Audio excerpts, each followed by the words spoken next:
know, the rest is. Yeah, we've got 5 or 6 people there. Yeah, turn on your cameras, guys. Come say hi. Don't be shy. We're just chatting away for a couple of minutes, waiting for people to trickle in. And you're welcome to join in and say hi to Lee. And we have Bruno Herman with us from Brussels, a guest from a couple of local lunches ago.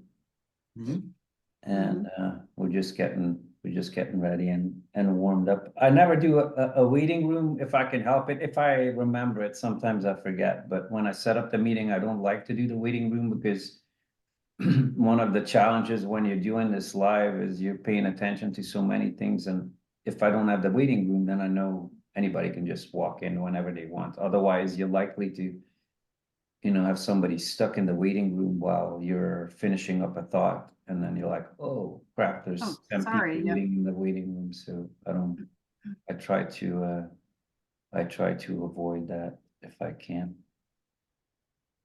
So Bruno and I are in the TBO Talent Forum next week about AI. You just did one too, right, Lee? Was it last month you did one? I did a TBO forum, yeah, maybe it was a month ago, on content marketing, and I'm coming to yours. I hope I have that on my calendar. I think I do. Yeah, it's your Valentine's date. Yeah. 14th. I see it. I have it on the calendar. It's 10 a.m. Mountain. Gen AI and Loc. Super cool. It's only half an hour. No, it's gonna probably be like an hour and a half, 2 hours. Yeah, they usually are. It came into my calendar as only half hour. I'll extend it. Yeah. Yeah. Cool. Hi, everybody.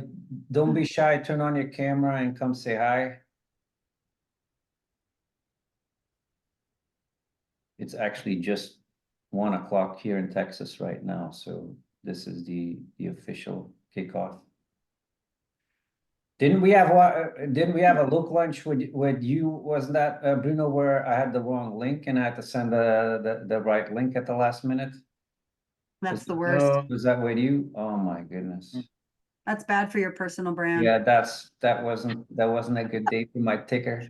Hi, Claire. We were just, Hi, how are you? sitting in the room. I was sitting in the room like this, talking to some to my guest. I think I thought it was with you, Bruno. You don't remember that? And then nobody came in. It was 1 o'clock, and nobody came in. I'm like, what's going on? Nobody coming in. That's not. I remember it was for our part 2. Yeah, I remember now. Yeah, you're right. Yep. And then I had to quickly go ping everybody the link. It worked out in the end. It nearly gave me a heart attack. Hi, Claire. Hi, Juliette. Hi. Hi, Eric. Hello, everyone. You can show your faces or not. Yeah.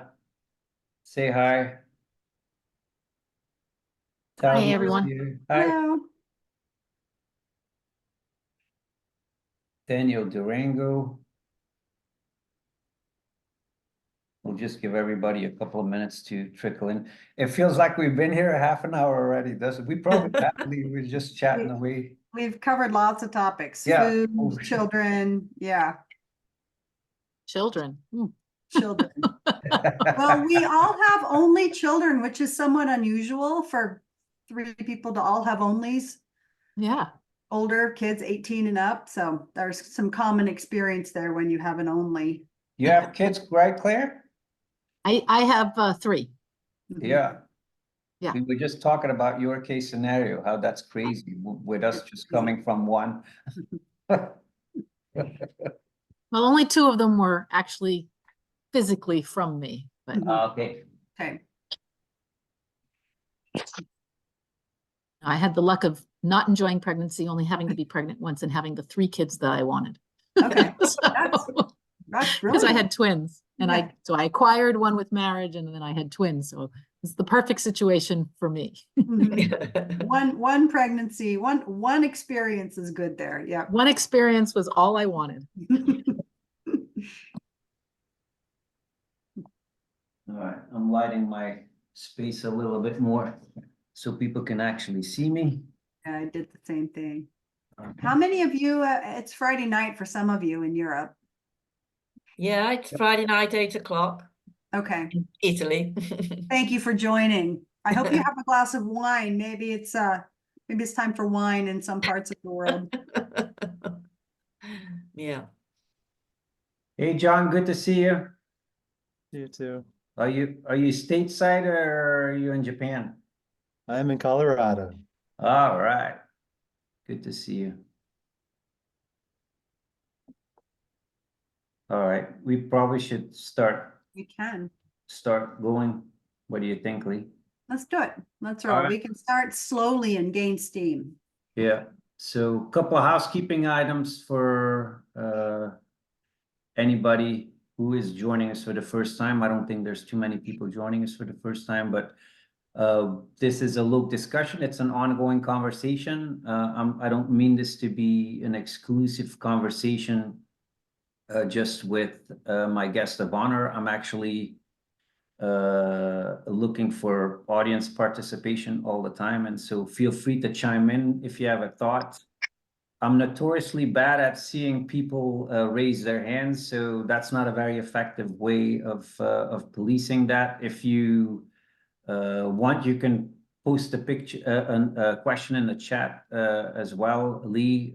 Maybe you can help me pay attention to that, because again, I'm not very good at noticing those things. But if there's questions, we can call anybody to the stage that wants to join, and have you ask their question directly. And again, just chime in if you have an opinion about something. That's why we're here. We're a group of localization friends spending an hour together and trying to learn something from Lee, but also sharing our experiences. And this is a topic that's near and dear to my heart as well as yours. So we find so much synchronicity, I think, on this, you and I. So for anybody who doesn't know Lee, maybe you can take a minute to introduce yourself and give people a quick idea of who you are and what you do. Sure. I suspect a lot of you either looked me up when you signed up for the chat or who know who I am, but I am a Loc veteran, been in the industry for 23 years and worked at some of the big names. And I've been an architect, I've been an account manager. Most recently, past 12 years, I've been a marketer, content marketing and product marketing. So I specialize in content for the localization space, and that includes social in a big way, especially recently. So that's what brings me here today, is to talk to you all about that aspect of content marketing as applied to us, right? And how we build our own brands. Yeah. So there is actually nobody that I know, Lee, in content marketing that is as organized as you are. And usually when I have a guest, for those that don't know, we prepared the topic a little bit together, and I sent some questions over that I think might be interesting to talk about. And when I sent you over some of the topics I thought would be interesting to discuss, you came back with a whole presentation that was on topic, and saved me a lot of work. So I think you have some slides you wanna share as well along the way. But the first question I wanted to ask you is, why would anybody want to be a thought leader in this day and age? Maybe we can start off with that. Absolutely. Yeah, there are a number of reasons, but the first one is that it truly is mandatory. If you want to grow professionally in your career, you need a presence online. You need a reputation online. You need to be findable online with some content behind that. So it helps you grow professionally. It helps you establish credibility. So it's not just, your face and where you work. It's about your being good at what you do. And it helps establish influence. That influence can take the form of drawing peers to you for collaboration, drawing potential employers closer to you. It advances your career. It will bring you promotion opportunities and new opportunities if you have built a credible brand online. If you're a business owner, there's probably some freelancers in this group. It will help you build your own business. You can also use it as an employer of an LSP to grow your company's business, which in turn grows your career. Another truth is that in the past few years, relationship-based marketing is what works, and social presence and online brand is relationship-based marketing. But from my view, one of the biggest benefits and the biggest reasons to become a thought leader, to put yourself out there, that's what we're talking about, putting yourself out there, is that it fosters discussion, builds relationships, builds collaboration, and it helps you learn. I can't tell you how much I've learned just from starting to establish and develop my brand online, who I've attracted into my circle, who I've had the chance to talk with, the things I never thought I'd learn about that I have learned about and taken interest in. So being a thought leader, putting it out there, brings it back. Yeah. So there's a lot of reasons to do this, to focus on this and to figure it out. Yeah. I was just thinking, you know, I'm looking through the names of the people that are in our audience right now, people that probably had never heard of me or you a couple of years ago. And, you know, I was just at Loc I hung out with Bruno and Michio was at my table at some point at Loc. John, I've met a bunch of times in life. There's a slew of people in the audience here that, yeah, Roberta is here from Rome as well. I visited Rome last summer, and Roberta invited me to show us around Rome, me and my family, and we had dinner together. That's all directly sprouting from putting my name out there and sharing content on LinkedIn in particular. And I think you are starting to have the same experience. You haven't been out that long on LinkedIn, have you, Lee? Am I mistaking that? I mean, I've known of you maybe half a year. Is that correct? Probably. I've been on LinkedIn since like 2005. I think we all established profiles in Sure. 2005. But it is when I started my own business under a year ago that I committed to it and decided it needed to happen. So it's been 10 months of writing, connecting, formulating ideas, all the things that we're going to talk about later, and building that over time. But it's So I guess yeah. I'm new. I mean, 10 months is like ancient in social media land, but relatively new. Yeah. Yeah.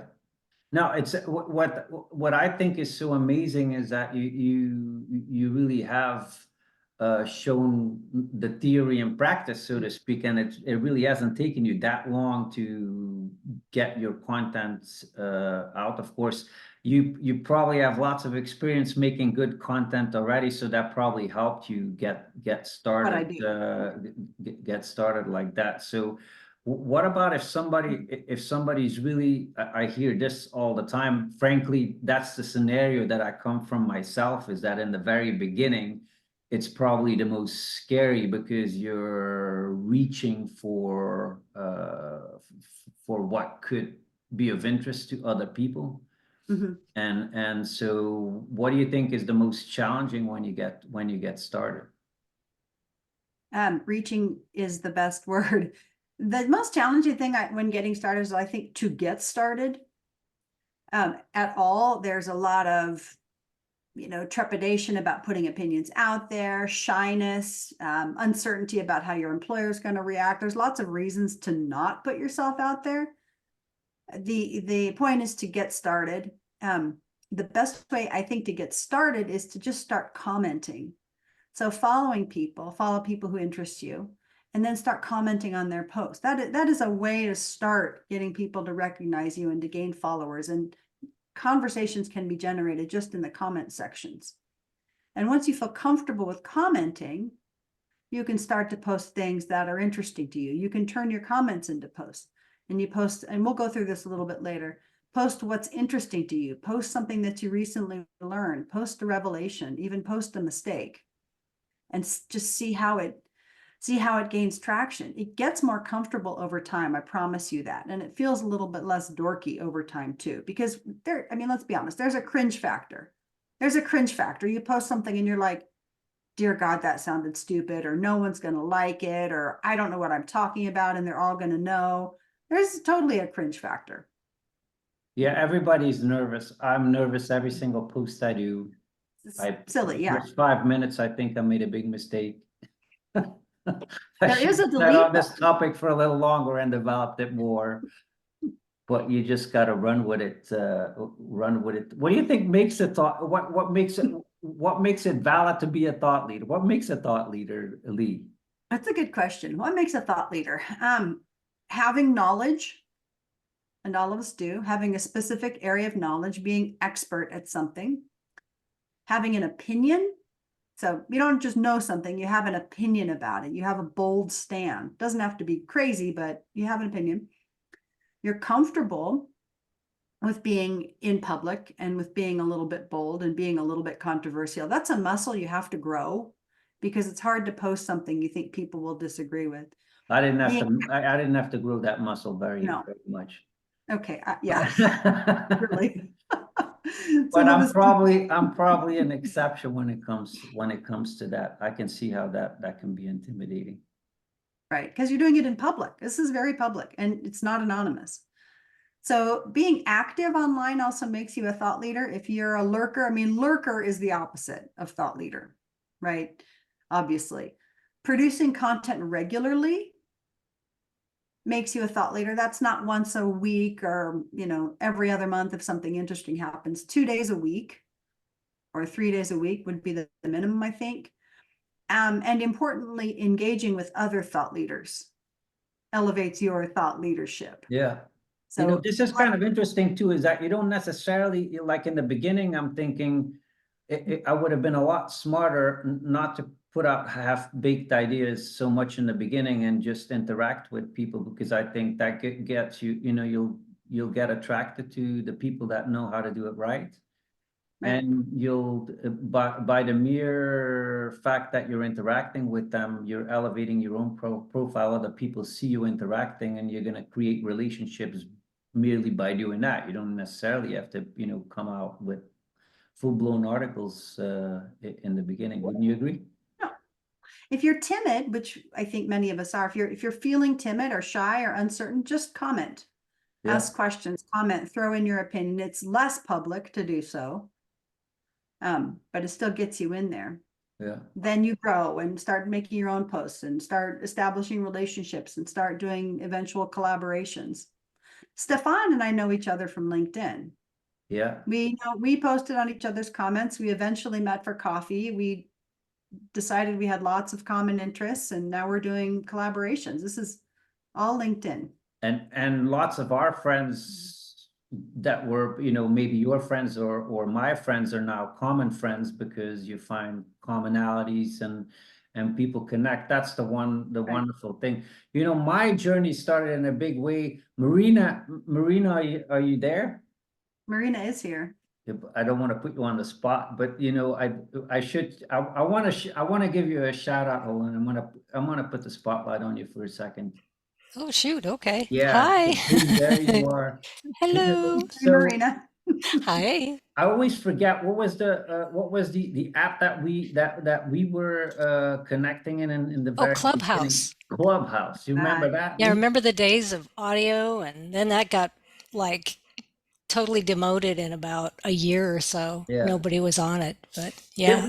That wasn't unlike the format that I'm doing right now with these Loop discussions, where people can come and have a conversation about a topic. That's what I really liked about it. But I wasn't a guest on any of these Clubhouse speeches in the beginning, but I certainly chimed in, and me and Marina were in several together, and then decided to have a coffee later on and get to know each other a little bit and cooperate. But that's kind of been the standard the standard modus operandi, I think, with so many of the people that are here today as well.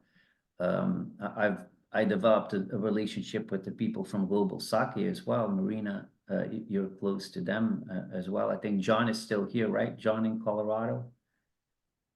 He's right there. He's probably running on the treadmill. Half of the time when he comes, he's actually running on the treadmill Is that right? while he's participating. So In localization, what do you think is special about becoming a thought leader in localization, Lee? What's important with that? Yeah, it's such an interesting industry with so many sub-disciplines, so many sub-disciplines. So I think it's important to claim your niche. So that is to say, don't write about or talk about everything. Is your niche AI? Is your niche workflow? Is it linguistics? Is it culture? Is it project management? What's your area? What's your niche? Don't talk about everything. Talk about one thing, and the thing that you know. Think about what's the thing that you can just talk about freely for 45 minutes to somebody. That's what you should be claiming. No, So there's several recruiters with us, this Veronica and Claire that are here, and I have a little bit of a bone to pick with them because I think that they have an easy time making a huge network because everybody needs them to give them a job. So that's the easy part for them. But then I don't find they're super creative with some of the content they share. Maybe that's not entirely justified, but I just think that sometimes, you know, they could do so much more creative of a job with their content. Veronica, you're posting a little bit more as of late too. Is that a concerted effort? Let me put you on the spot. Excuse me. No. Well, I mean, as things get, last year was pretty busy. So I started the year with really good intentions. I started a newsletter, I was posting, and then as the year went on, I didn't have the bandwidth to do it. So I think that was a big part of it. This year, I'm trying to get back to it and get, online more and then get on LinkedIn more and post more. It's definitely an effort. It takes time, a lot of planning. So, it's sometimes I do wonder, for me personally, it's more about, okay, I'm putting in this time. What do I get out of it? I like the discussions. I love the community. I mean, I've met some amazing people being active on LinkedIn, Stefan, you included. I mean, I'm so grateful for this relationship. Same with Marina. I mean, it's definitely a lot of value to that. But on the other hand, I am a little hesitant to spend a lot of time on LinkedIn. Like maybe you can speak to that a little bit from your personal. How much time is enough time, Lee? Right, exactly. Like, how much do I spend? Am I spending too much? Am I spending too little? Yeah. totally. We all wrestle with that. So it can be a huge time suck, right? Yeah. The last thing you want to do is go down the rat hole and spend 2 hours a day and be checking it in line at Walmart and not listening to your kids at dinner. I mean, none of us wants that. And that can happen. So you have to set boundaries about what you're doing on LinkedIn. I check 3 times a day, or I don't do it in the evening, or, set boundaries around it.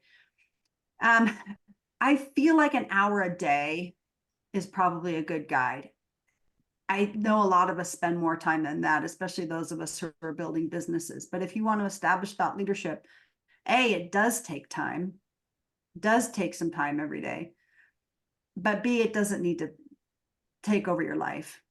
Boundaries is what I'm saying. I wish that I had better boundaries myself, to be honest, around it, because I'm in the damn platform all day long, in and out. But yeah. And there's something to that's really tricky. All the social media platforms do this. They gamify the platform, and so the way they trick us into babysitting our posts is particularly, what makes you get sucked into the time, I think, because by interacting with the posts and the people that are on your posts, you're boosting the visibility of your content. So that is probably what takes up the most time. Also, of course, that's what also brings the most value, right? In a way, because when we're developing relationship with Veronica or Daniel or Lucretia, that's in the first instance is because we interact with them while we have things up on LinkedIn. So it's a really tricky thing, I think. If I had a recommendation to give as to how much time to spend, or I would say pace yourself very deliberately at a rate that you can sustain. Because once you're in a pace, if you start posting, if you start posting 4 times a week, then that's the pace you want to keep on going at. And that's a lot of pressure, I think. It's a lot of pressure at times to be able to sustain.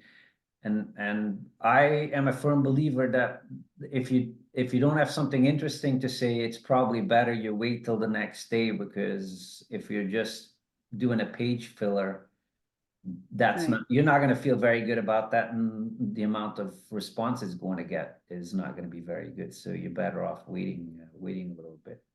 Right, that's the equivalent You of. have a feverish pace though, Lee. That's because you're so super organized, I gotta say, but you're at times posting twice a day. You can easily sustain that pace. You're comfortable with that? The content is easy for me to write for 2 reasons. I've been studying it for 10 months and it's getting much more fluid. And also I'm a writer. Right. This is natural for me. I'm also an expert in a couple areas. And I, frankly, at my age, I'm claiming it. I'm not 20. I know my area of expertise and I'm confident writing about it. So for me, it wasn't easy at first, but it's gotten easy. Now, 2 times a day, I only post in the afternoon if there's something I just think is interesting. And I do post every week, sometimes skipping Sunday. So that is maybe a pretty, that's a pretty aggressive presence, but I'm building a business. So Okay.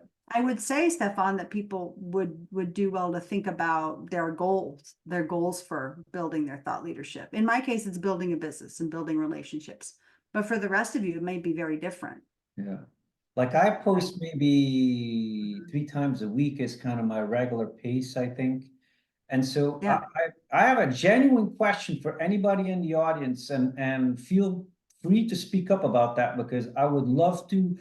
I think one of the most difficult things for anybody in life is to get a really solid idea about how they are perceived by the outside world.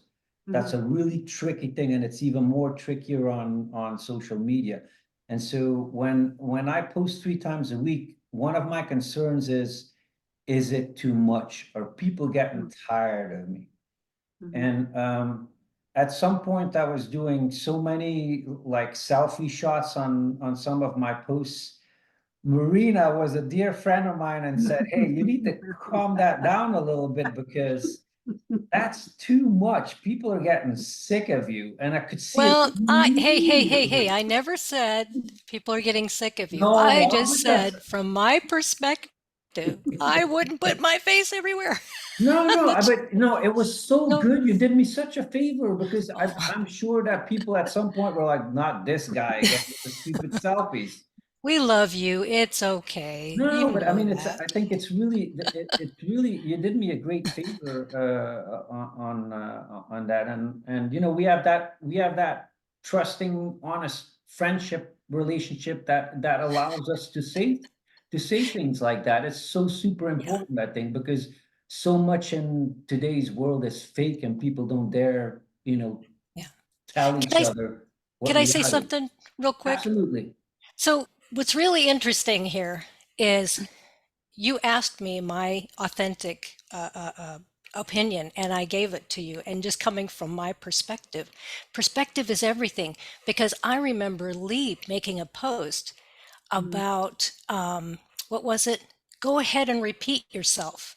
And even though it feels to you people are sick of it, it's important because there's so much on LinkedIn. And this is so true. And everybody click each other's bells, please.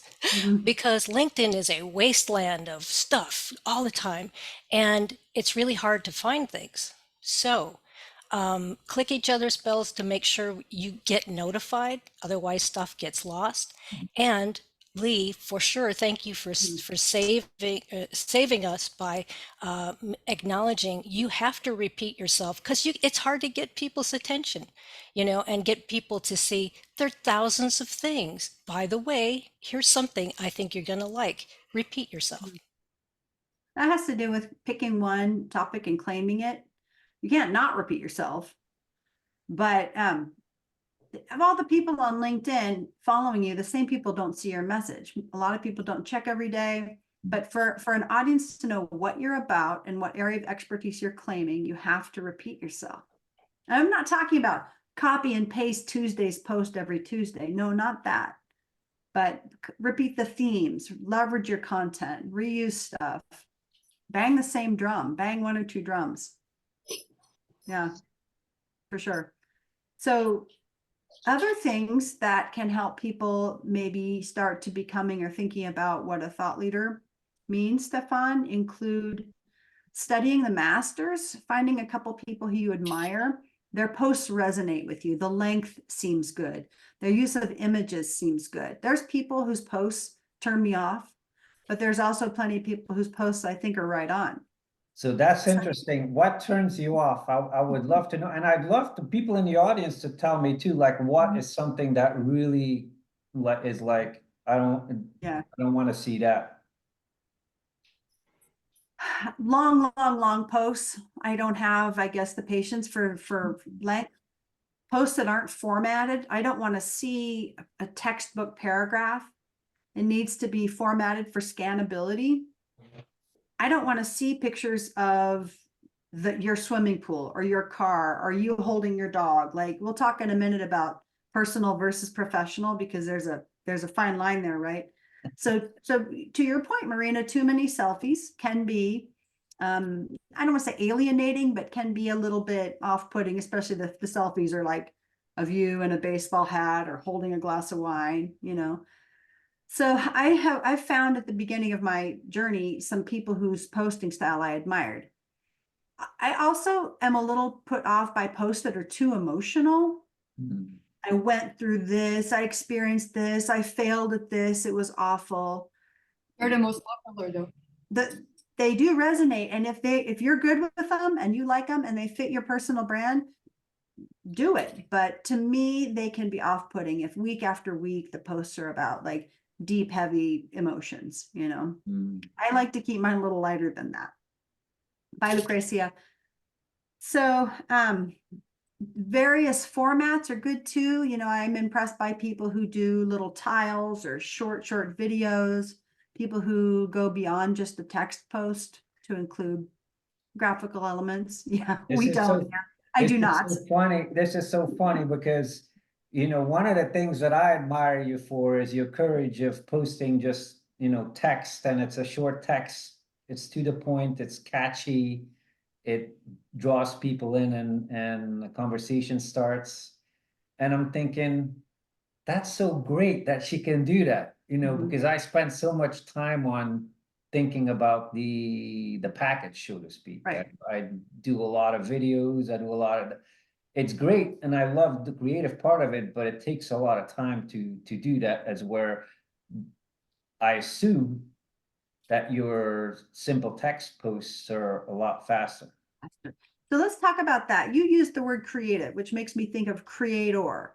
Yeah. I am not in this to be a creator. I am not in this to create and generate revenue from my content. Yeah. I am in this for the reasons I explained at the beginning. So when I think of creators, those people are creating lengthy videos. They're creating highly polished carousels.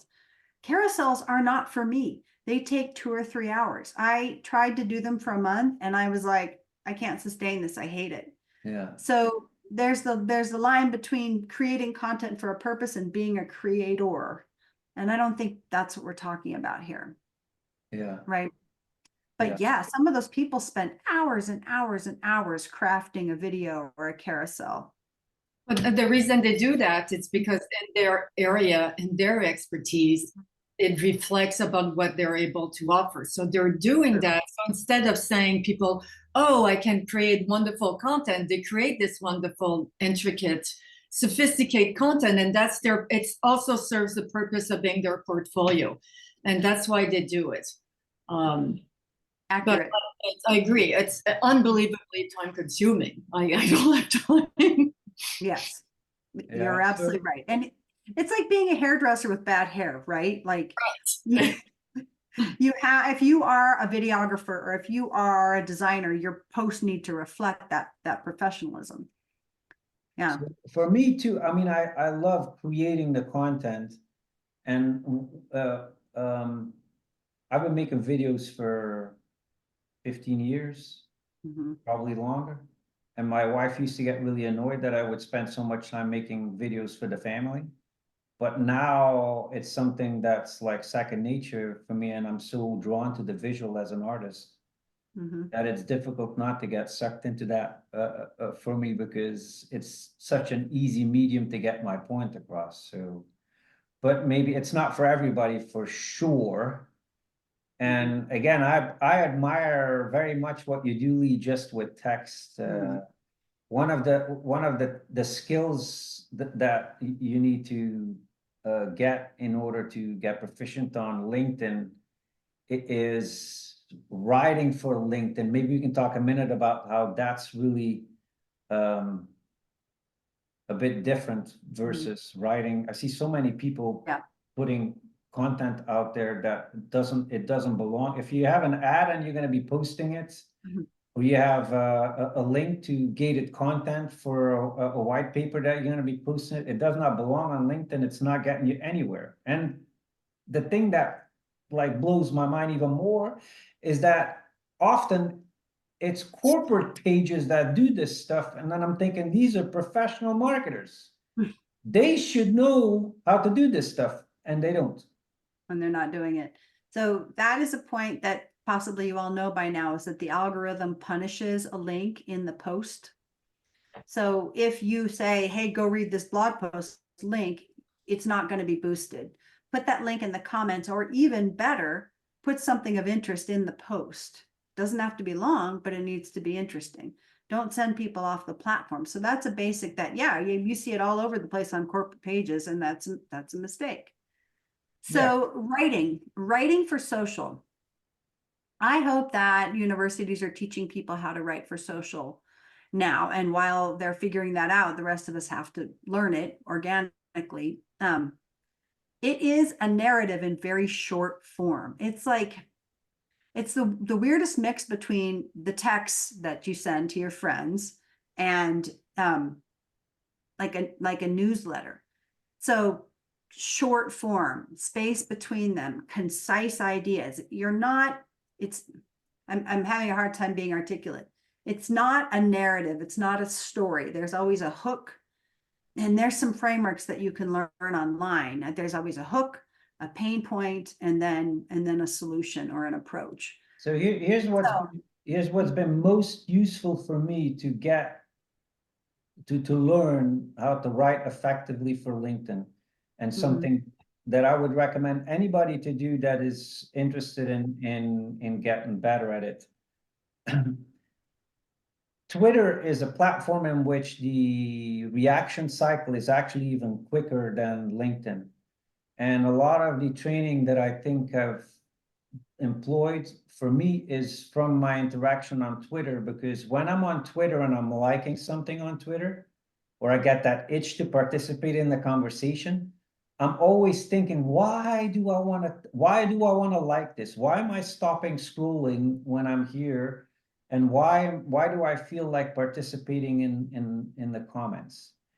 That's probably what's tricky with social media as well, is that you're dealing with a polyvalent way of writing, in the sense that you have multiple audiences. In order for the post to be seen by people, it has to be liked and commented on. That's one audience. But your target audience might be completely different. You might want to sell content writing services like Lee on and in her own business, right? So you might want to actually have a completely different objective. You're demonstrating your thought leadership because you're looking to recruit customers. But you always have to write for both of these audiences together, so to speak. So that's really the tricky part, or the trickiest part, I think, of writing for social media. What do you think about that thought? Yeah. I'm actually studying this fascinating question in the chat from Chantal. Oh, yeah. It's related. How do we, I'll read it. How do we Why reconcile? don't we call Chantal? Why don't we call Chantal, up and come ask your question. Hold on, I'm gonna put the spotlight on you. Does she want to? Come There on, she is. Chantal, be brave. Mhm. Yeah, I was asking how we reconcile the opinion of people who don't want LinkedIn to become like Facebook with the importance of relatability, like sharing personal hobbies, interests. Right. Yeah. It's a really good question. And I use both platforms, but there's there's a Chinese wall between them. So for me, Facebook is personal, like family, hobbies, pets, pictures of my kids, parties, vacations, related stuff. LinkedIn is professional, hard stop, right? But to be relatable on either platform, you talk about yourself, right? And your experiences in an open and honest way. Some people would just say that's authenticity. That means your own personality, the kind of vocabulary you use when you're talking to friends, your own experiences, your own opinions, authenticity on either platform. Authenticity is maybe easier on Facebook because the topics are so casual, but authenticity on a professional platform means just being yourself, not writing an essay, not writing, a research paper, just writing your thoughts and opinions and feelings. Does that help? It does. Yeah. I also believe that social media is better played in team format. And what I mean by that is you develop a tribe. Like it very much feels, Chantal, like you and I have known each other for a while now. And if I had a question that I was struggling with, I could probably send you a text message on LinkedIn and we'd be either on the phone or chatting, minutes later, and it wouldn't feel contrived at all. At all. Right. And so I think that's really what you want. So authenticity is about that. Interact with the comments on your posts and develop relationship and come out and meet people right here. The recruiters that are in the audience here, Claire and Veronica, there's so often that in my situation, I get somebody who just lost their job, or they're looking for a new position, or they want some guidance on their career. I can't tell you, it's at least a couple of times a week when somebody says, hey, can you help me find a job in localization as, I don't know, a business development guy. And I have relationships with Claire and Veronica and a couple of other people. And I have an easy time making those introductions, and it helps the people that are talking to me, and it helps the recruiters, and it builds a tribe, it builds a relationship. I think that's so important. Yeah, what we're doing. That's true. That's true. I have added team members from Zoom events like this or from conferences. It's the best way to find people to work with after a conference, and we're sharing languages we work in, what we do, and it's been a easier experience finding people to work with like that than by posting job. Yeah. Yeah. Yeah. Yeah. That's cool. So before anything, Yes. I encourage you all to look real honestly at your profile. Is the picture current? Do you look like yourself? Is your banner, a blurry photo? And there's tons of best practices online. There's tons of references that click you through what to do with your banner, what to do with your headline, what to do with your about section. Make sure your profile hits all the right buttons when somebody goes to look at it. I mean, that's the new web page. That's the new personal web page, is your profile. So I encourage you all to look at your profile with honest eyes and say, is it any good? Am I impressed with me? Right? It's your digital resume. Start there. Do that first. Yeah. Also, So that when doing go your ahead. profile, oh, Go I'm ahead. sorry.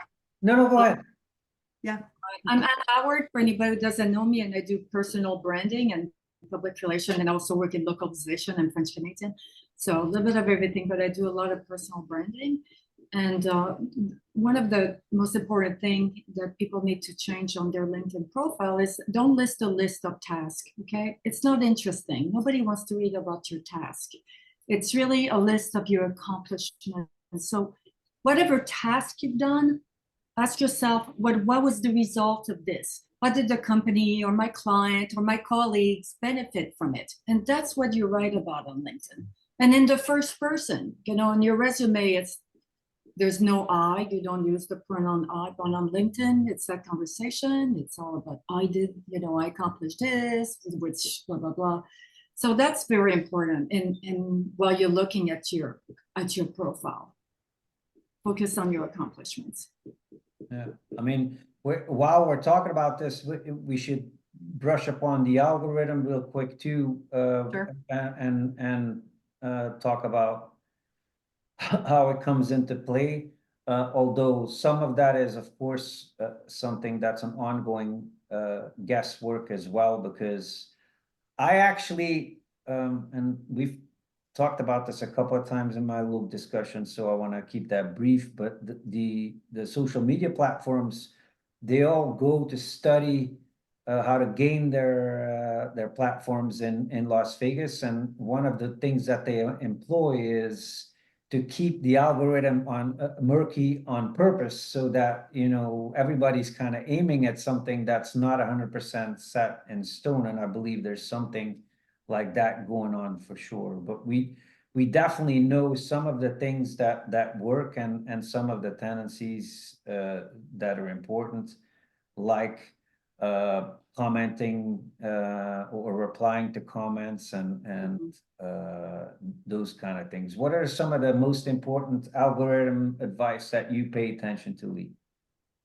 Yeah, don't post and ghost. Yeah. Get back into your post, reply to comments, like your own post, get involved in the comments. No links. You don't want to tag people unless you are sure they're going to come back in and respond. So you don't tag a random high profile person in your posts. That's, I don't know if it's penalized, but it's not a best practice. So don't leave me hanging there when I send out the thank you post the next couple of days and I tag everybody. I'm counting. Yeah. I'm counting. Don't leave your people hanging, right? Yeah, and I think so. The algorithm favors useful, educational, expert content. So if you're posting a rant, or if you're posting something, unrelated to your professional world, the algorithm's not going to favor your post. It needs to be educational. And I don't know what the algorithm is looking for, but it knows. It knows if something is useful or not. I think I really liked your bofu tofu mofu post from a couple of weeks back. That was my one viral post. That one got like 240,000 views. Yeah, it's awesome. And it's so spot on. I think when without even going into the technical marketing aspect of it, what really resonated with me was that you verbalized what intuitively I've known for a long time, is that, top of the funnel, basic information that everybody knows is not what we're here for. We're here to learn something very, very specific. And the more detailed it is, the better. And I think that's what makes your content so valuable, is that you're in a very, very specific niche about content marketing, and you're teaching your audience how to do that in the most efficient way. And people are coming back because they learn something from every post that you do. Yeah, thank you. Yeah, What so the- I guess what I was saying is that, that's probably the best guideline that I could think of is if you want to mirror something, I think Lee's Mm. content is a great place to start, because she is such an expert in that specific domain, and she provides value. So I think sometimes I've been impressed with the way your content resonates, because you're not really applying a lot of the stylistic elements that I'm really paying attention to in order to get people to respond and get interaction and what have you. But your content goes because it's of value and people resonate with it. Does that make sense? I don't have the time. Yeah, and that's a choice that I've made because I don't have the time. Right. Do carousels and visual elements. Yeah. I need a faster cadence than that. It could be impacting my reach. It possibly is. I probably need to do more images and throw pictures of me up there every once in a while. But that's not been my strategy. My strategy has been text-based posts 6 days a week, and then commenting when people comment. Yesterday, we actually uncovered that not only are you an expert in content writing, but you have very good taste in men as well. And was that a deliberate decision that you're sharing a little bit more personal stuff now? Yeah, that's funny. People have asked me to. It's not my natural inclination to share personal. That was, I think, the first post I included a picture of my husband. And I think How that did he like being out there? I didn't tell him. He doesn't know. I didn't tag him or anything. I mean, he thinks it's just, he's in an industry that doesn't use LinkedIn, so it just all makes his head explode. So I didn't tell him. Lucretia, you had a comment that you wanted to give Lee. You want to jump in real quick? Sure. I'm looking for you. The one about video is king. She wrote, there you are. You're cutting up a little. Would you like me to just read it? Yeah. Okay. She wrote, I heard video is king. Do you guys know if the LinkedIn algorithm favors videos or than other formats like pictures or drawings or carousels, whatever? I can't answer that. I suspect that's true. My viral posts have all been video posts. Mm-hmm. The photos and videos work big time. Yeah. People don't read anymore. I'm sorry, they don't. You're talking about lack of time. They want this strong headline and something they can just click. It's going to last 1 minute. While they're watching it, they can do other things. They can hear it. Yeah, they can hear it. It's unfortunate because I'm a lover of the words and the wordsmith. I try to sell my words with the video content that I have, so I do both and I combine them. As far as video is concerned, the thing that always blows me away again is these professional marketers putting out video content links to LinkedIn, to YouTube. Go watch my webinar on YouTube for an hour. Who does that? Then you go look at the YouTube channel and there's 3 views. Yeah, don't send me to YouTube. Because nobody goes there. If you want to share video content, make it native to LinkedIn, and It's really true. anything above a minute is a long time. So you want to keep it under a minute if you can.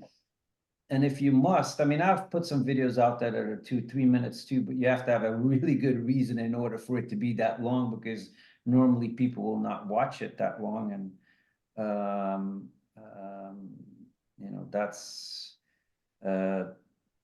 that's the reality. You gotta keep it short, and when you think it's short enough, it probably has to be shorter. Actually, I played a clip. I made a clip for our Loop discussion here earlier this week, and I showed it to Leah, and she says that's too long. You need to make it shorter, and I did, and it was good.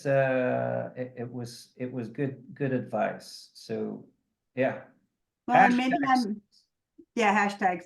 hashtags. They're falling out of favor, but yeah, Dolores, what you don't want to do is stick them in the middle of your text. So you have that blue sentence, blue bold, sentence, blue bold, put 3 of them at the most at the end.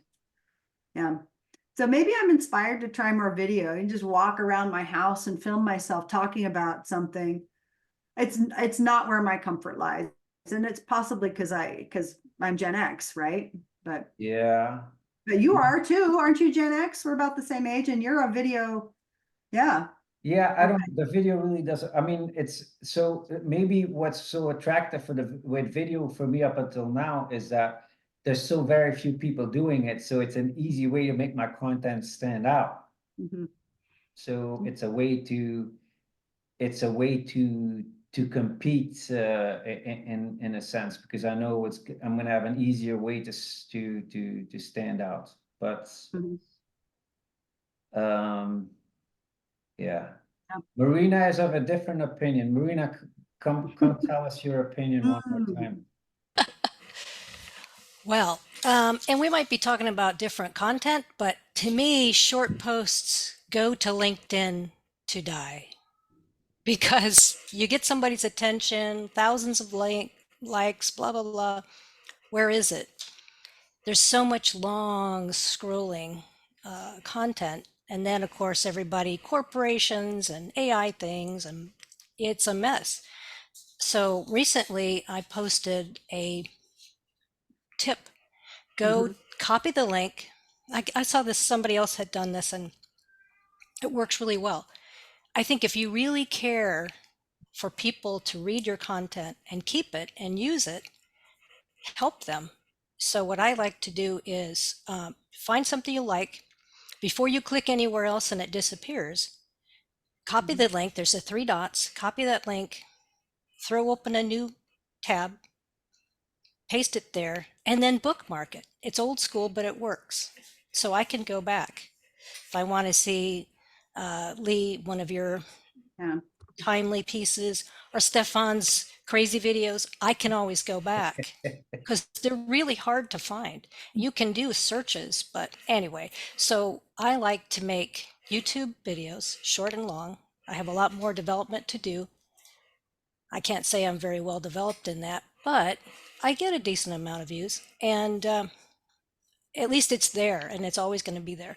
You know, I did this great interview with Veronica, and we had really good, I tied it to a newsletter, put it into YouTube, cross relationship of all these links, and then I can send that link on YouTube to anybody. It's always there, and it's very predictable storage place. So that's my humble opinion on that. Yeah, LinkedIn does have a tendency to kind of hide your posts after a while. And if I know I have good content that I put out 2 years ago, and I can't even find it back anymore. Well, and with 4 minutes left, Stefan, let's talk about how to manage your content. Yeah, let's do that. Yeah. So let me see. Here's my list. So find a way to capture ideas. So that could be your notes app on your phone. That could be a Google Doc. That could be a voice memo file. Find a way to capture ideas, because they're going to come to you whenever. Not all ideas are good ideas. Then find a place to write them. A lot of people use just a Google Doc. And so you've got a massive Google Doc that has tons of posts in it. I use a tool called Publer, P-U-B-L-E-R. It's the best one I've found, where I author my posts and I save them as drafts. I'll type what it is.